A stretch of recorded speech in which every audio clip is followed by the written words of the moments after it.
Hello everyone, welcome to this video. In this video, I am going to give a presentation about basics of economics. The agenda of this video is to complete or to know about basics of economics, what is business economics, and what all are the classification of economics, Marshall's definition, and law of demand. Now, coming to the basics of economics. What is economics? Economics is the science of choice. It examines how individuals choose to satisfy their needs or choose to employ scarce or restricted productive resources such as labor, equipment, technical knowledge to generate various commodities and distribute these items for consumption to satisfy their basic needs. Now coming to business economics. What is business economics? It is the understanding of how society allocates its scarce resources. Now this quote is stated by Spencer and Segelman. Business economics is the integration of economic theory with business practice for the purpose of facilitating decision making and forward planning by the management. That is nothing but one has to know the future's necessity and accordingly make the decision plans to satisfy the need. These all are the nature of business economics. Sometimes it will be micro in nature. That means it deals with the business at firm level. Secondly, normative science concerns with aims and objective of a depth of the business, and it also determines the method to be adopted for the objectives. Third one is pragmatic. It applies economic theory in practical way.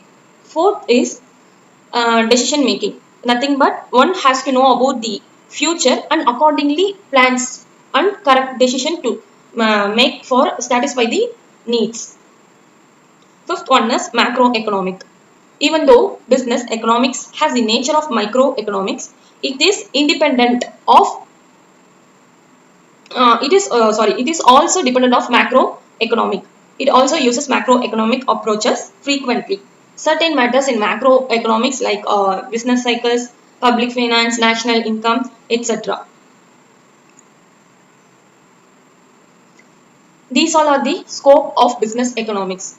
Demand analysis and forecasting. Secondly, cost analysis. According to the demand, the price also related to the demand. And production and supply analysis. By knowing the demand, the production has to be determined whether it needs to be increased or decreased likewise. And the pricing decision depend on the quality and quantity of the products, policies and practices, and profit management. Lastly, capital management. These all are the scope of business economics. Now coming to the classification of economics. Economics is generally classified into two types. One is microeconomics and macroeconomics.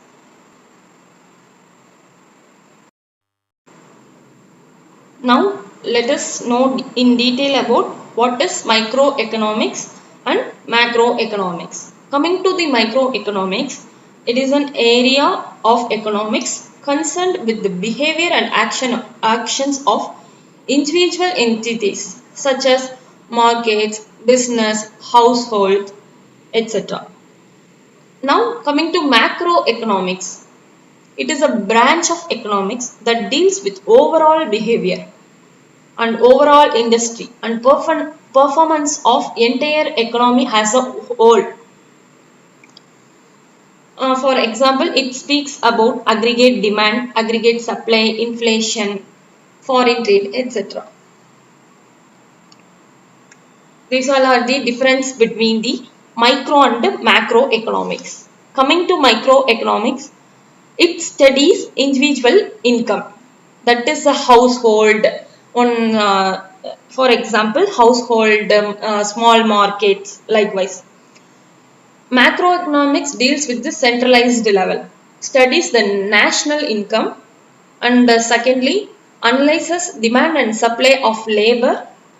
Macroeconomics analyzes total employment in the economy. Third point, deals with households and firm decision. And economics deals with the aggregate decisions. Coming to the fourth point, it studies individual prices of the products. Macroeconomics studies overall price level. Fifth point says analyzes demand and supply of good. Macroeconomics analyzes aggregate demand and aggregate supply. These all are the difference between micro and macroeconomics. Even though we are saying we are separating micro and macroeconomic, but it is always dependent on each other. But even though we separated, it has interdependence between micro and macroeconomics. For analyzing the purpose, the interrelating theories are given. Firstly, determination of general price level, which is a part of macroeconomics, depends on theory of relative prices of products and factors, which is a part of microeconomics. It compares the relationship between micro and macroeconomics. Second one, determination of rate of profit is a microeconomic topic. However, without the knowledge of macroeconomic aggregate, a producer cannot determine the same, as profits generally depend on aggregate demand, national income and general price level of the economy. These statements says about the approaches between micro and macroeconomics.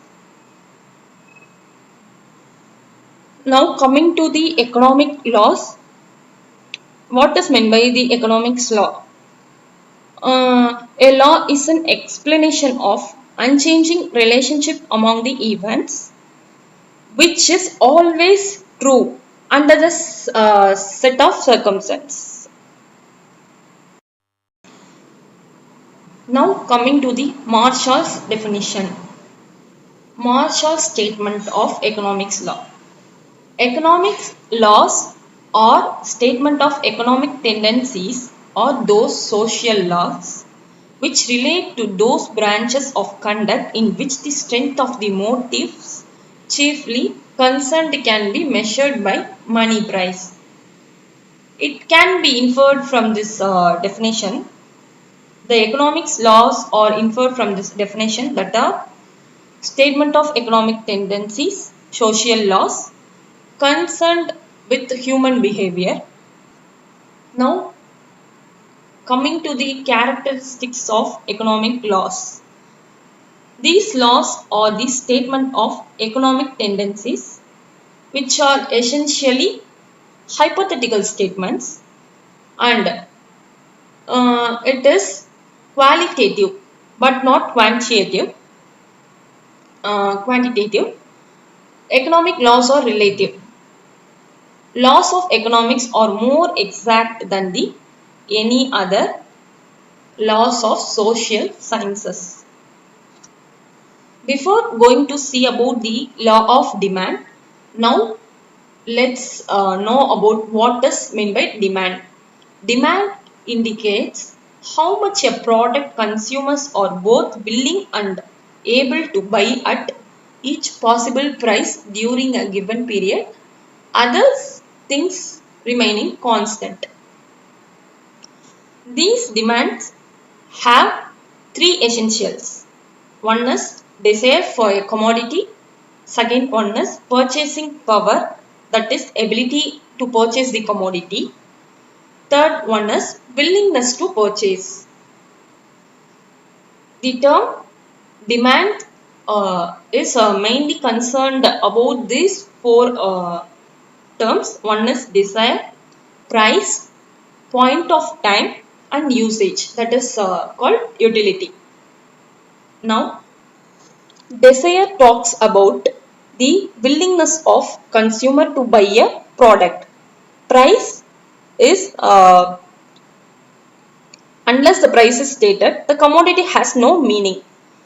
The consumer must know the both price and commodity. Point of time must be differ to the amount demanded may be differ among the periods, right.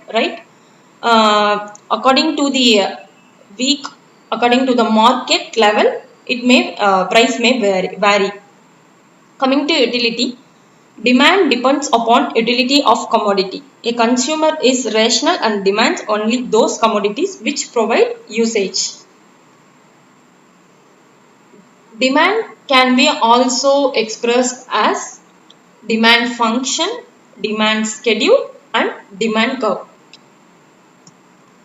Demand function is expressed as an algebraic form. Okay, it is the function that is denoted as dx, that is a demand for commodity is the function of price, income and taste and preferences of a consumer. Price, income and taste all are the independent variables. Now coming to demand schedule. Demand schedule deals with both individual demand schedule and market demand schedule. It deals about the relationship between the demand by consumers and the demand of the market. Now coming to the demand curve, it is a graphical representation of relationship between the price and the quantity. Both are inversely proportional. When price decreases, the quantity of consumption is increased. This is what the law of demand says.